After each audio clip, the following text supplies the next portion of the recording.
These are the 8 richest families that quietly own Virginia, and what their wealth scale will genuinely shock you. We're about to see a cotton farmer who bought one used truck during the Great Depression and built the largest private freight company in America, a family that launched a television channel about nothing but the weather and sold it for $3.5 billion, and at number 1, the family that owns America's entire candy production. Let's get into the full list. Number 8. The Estes Dynasty. We're kicking this off in 1931 in rural Southside Virginia with a cotton farmer who was about to lose everything. His name was Webb Wallace Estes, though everybody called him WW, and by every reasonable expectation, he should have died a farmer. He'd been born on a farm in 1897, and that was the plan. Then the Great Depression arrived and made it essentially impossible for a small farmer to make a living out of the ground, and W.W. Estes had a family to feed. So he noticed something. His neighbors needed their livestock hauled to market, and nobody around Chase City was doing it. He scraped together whatever money he could find and bought a used Chevrolet truck. One truck, second-hand, bought by a broke farmer in the worst economy in American history. That's the entire origin of what is now the largest privately held freight carrier in the United States. The growth was patient and relentless. By 1932, he'd moved beyond livestock into general freight, then hired his first driver, and in 1937 he formally named it Estes Express Lines.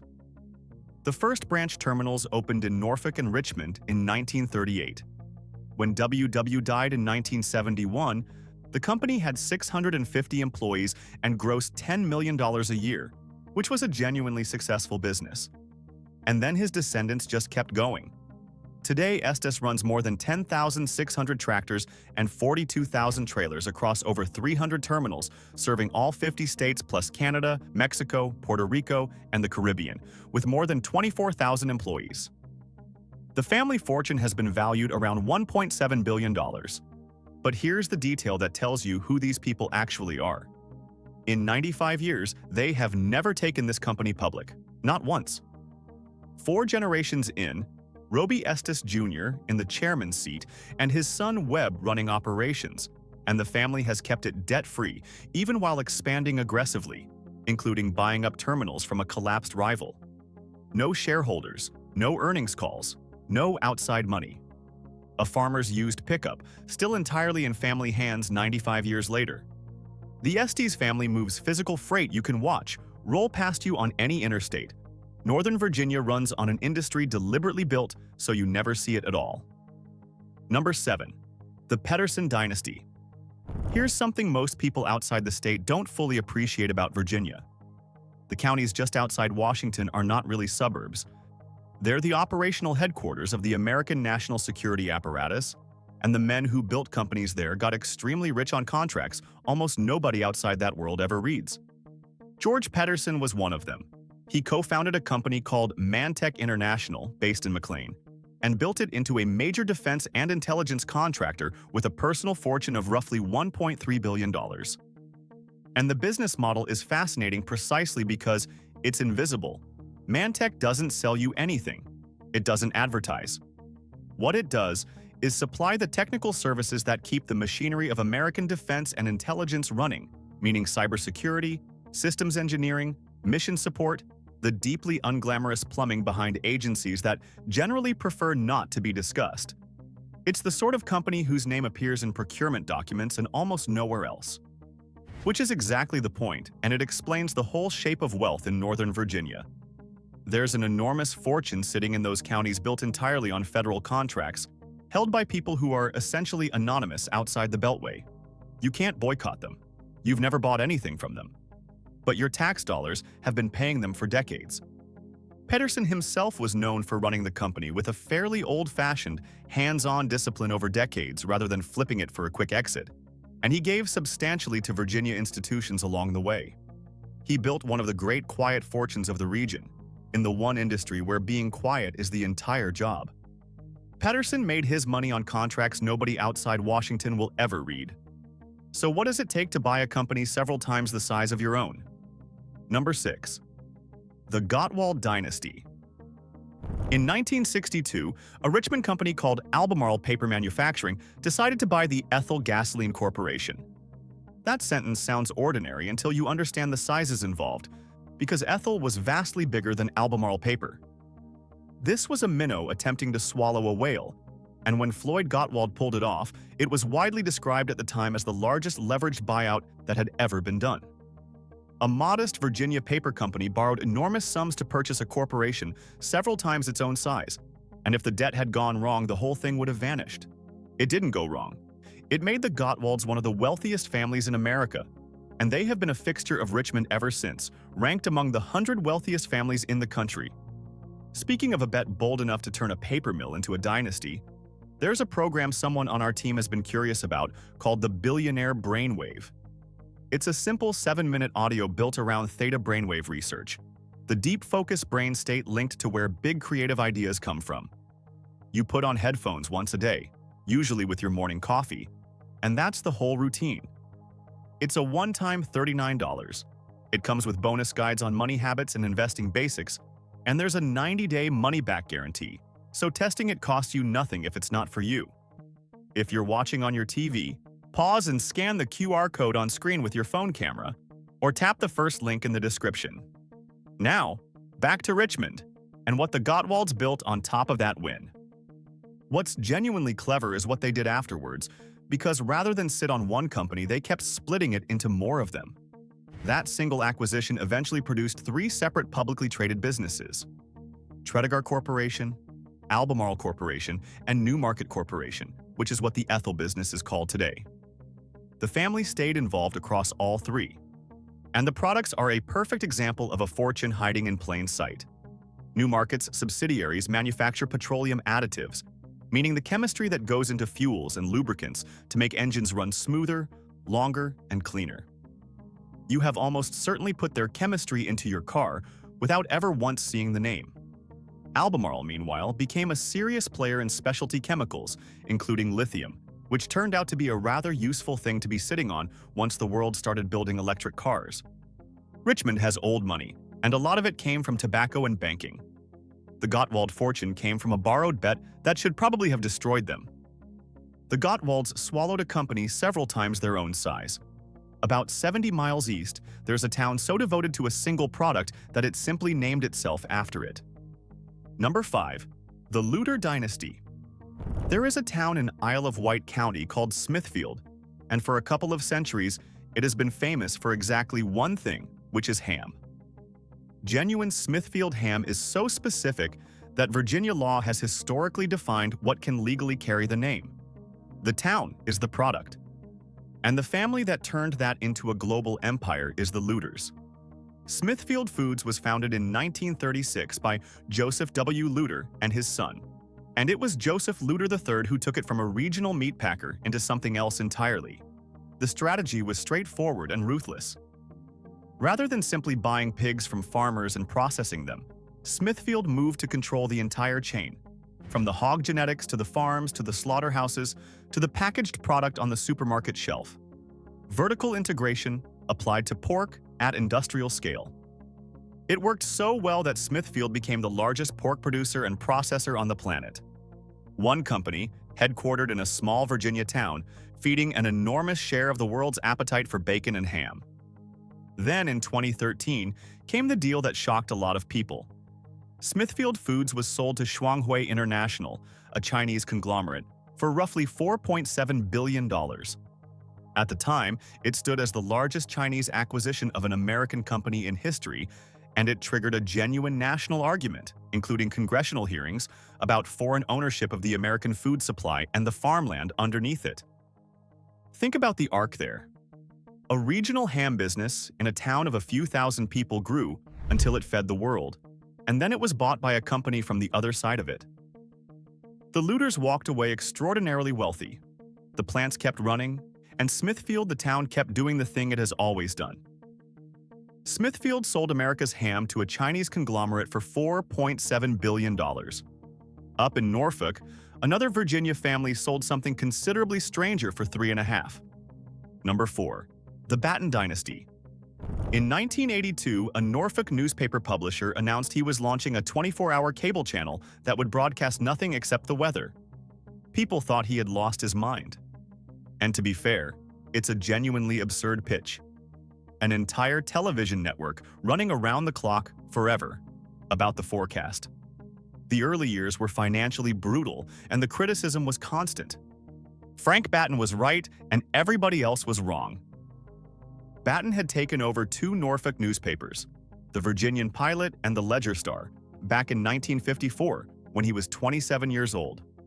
Over the following decades, he built Landmark Communications into one of the largest privately held media companies in the country, running 9 daily newspapers, more than 50 weeklies, television stations in Las Vegas and Nashville, and cable systems.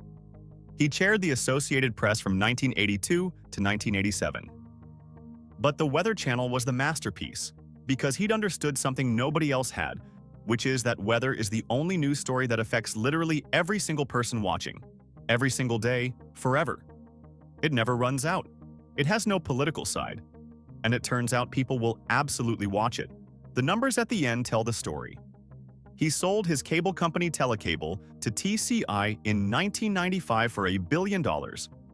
Then in 2008, he sold the Weather Channel to NBC Universal, Blackstone and Bain Capital for nearly $3.5 billion. He died the following year, in 2009, at 82.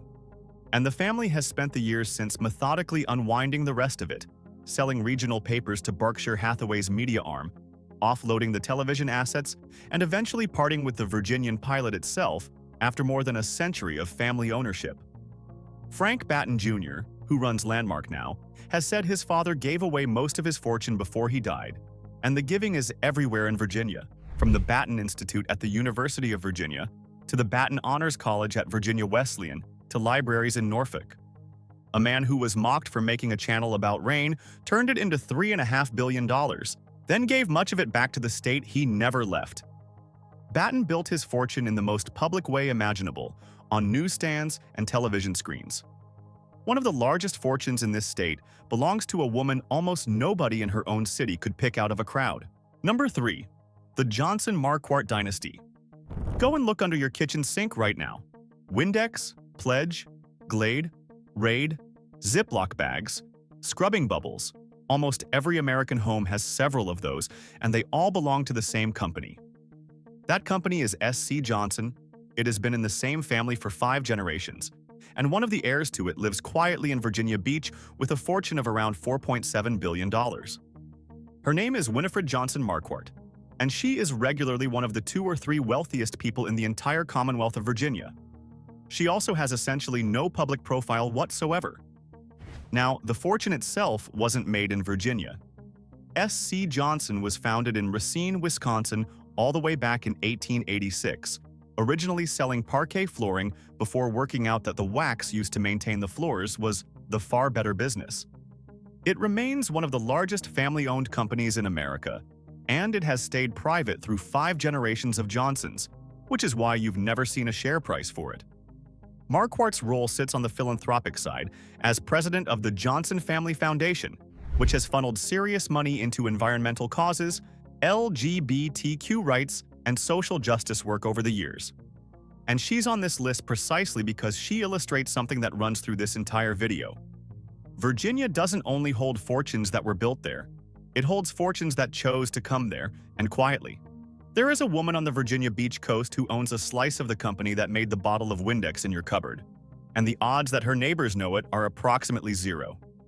Johnson Marquardt's money was made in Wisconsin and parked very quietly on the Virginia coast. 2 men in Northern Virginia built something that doesn't just hold money, it moves other people's. Number 2. The Carlyle Dynasty. In 1987, 3 men started an investment firm in Washington and named it after the hotel where they'd been meeting. That firm is Carlyle, and it grew into one of the largest private equity operations on the planet, managing hundreds of billions of dollars. 2 of its 3 founders live across the river in Virginia, and between them, they're worth roughly $8 billion. Daniel D'Agnello, who lives in Vienna, is worth somewhere around $4 billion, and his path there is not what you'd guess. He's a Vietnam War veteran who worked at Trans World Airlines, then Pepsi, then Marriott, before co-founding Carlyle. William Conway Jr., who lives in McLean, is worth close to another $4 billion and spent years as the firm's chief investment officer, which meant he was the man actually deciding where enormous sums of money went. And what private equity does is worth spelling out, because it's how a fortune this size gets built without ever selling a product. Carlyle raises capital from pension funds, sovereign wealth funds, and the very wealthy, uses it to buy companies outright, restructures them, and sells them on at a profit years later. It has owned pieces of defense contractors, aerospace suppliers, healthcare businesses, and consumer brands all over the world. You will never see the Carlyle name on a shelf. You have almost certainly used something a Carlyle-owned company made. And here's the detail that shows you how tightly this connects to Virginia power specifically. Glenn Youngkin, who became governor of Virginia, was Carlyle's chief executive before he ran for office. The firm didn't just make people rich in Northern Virginia. It supplied the state its governor. Carlyle's two Virginia founders are worth around $8 billion between them. That is roughly a fifth of what one woman on a horse farm in Fauquier County is worth entirely on her own. Number 1. The Mars Dynasty. And here they are, the richest family in Virginia, and it isn't remotely close. Mars is headquartered in McLean, Virginia, and it is the largest privately owned company in the state. The family motto might as well be the line people use about them constantly, which is that money talks and wealth whispers, because for a company this enormous, they are astonishingly invisible. There is no share price. There are no earnings calls. There is barely a public statement. Now look at what they actually own, because it's genuinely staggering. M&M's, Snickers, Milky Way, Twix, Three Musketeers, Skittles, Wrigley chewing gum. That's the candy aisle, more or less. But they also own Pedigree and Whiskas, which makes them one of the largest pet food companies on Earth, and Ben's Original Rice, and a veterinary business that operates thousands of animal hospitals. A single private family controls a serious share of what Americans and their pets both eat. It started with a man named Frank C. Mars, who was making and selling candy in the early 20th century, and the fortune passed down through his son Forrest Sr. to the third generation in 1999, when Forrest died and his 3 children inherited the company. Which brings us to Jacqueline Mars, who has been the wealthiest person in Virginia for well over a decade.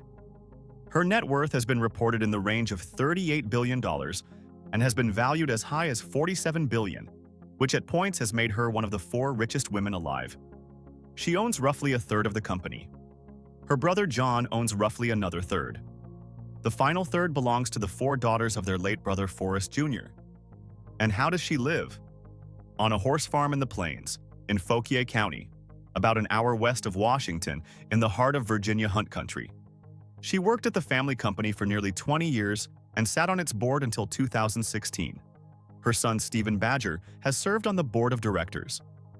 Her niece Pamela Mars lives over in Alexandria and is worth somewhere around 10 to 12 billion herself, serving as the family's ambassador to the pet care division. That's the shape of it. One family, 3 shares, tens of billions of dollars, headquartered in a Virginia office park, and almost no public presence whatsoever despite owning a huge portion of the sugar consumed in the United States. Every family on this list built something.